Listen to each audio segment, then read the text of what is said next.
हज़रत सैयदना अब्दुल्ला इब्न अब्बास रज़ी अल्लाह ताला अन्हुम खां रिवायत आहे त पाण सगोरन सल्लल्लाहु अलैहि वालिहि वसल्लम जिन जो फरमान आली शान आहे, जेको शख़्स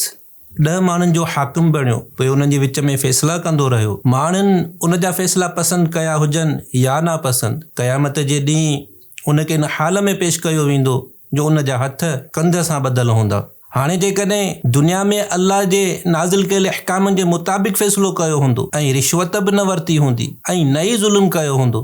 त अल्लाह पाक उनखे आज़ादु फ़रमाए छॾींदो। ऐं जेकॾहिं अल्लाह जे नाज़िल कयल अहकामनि जे ख़िलाफ़ु फ़ैसिलो कयो हूंदाई, रिश्वत बि वरिती हूंदाई ऐं नाइंसाफ़ी बि कई हूंदाई त उनजो खाॿो हथु साॼे हथ सां ॿधो वेंदो, पोइ उनखे जहन्नुम में उछलायो वेंदो त हू जहन्नुम जे तरे में 500 सालनि में बि न पहुची सघंदो। तूबू इलल्लाह, अस्तगफिरुल्लाह, सल्लु अलल हबीब सल्लल्लाहु अला मुहम्मद। सोशल मीडिया सिंधी दावती इस्लामी प्लेटफॉर्म्स के लाइक्स फॉलो शेयर कयो, सब्सक्राइब कयो।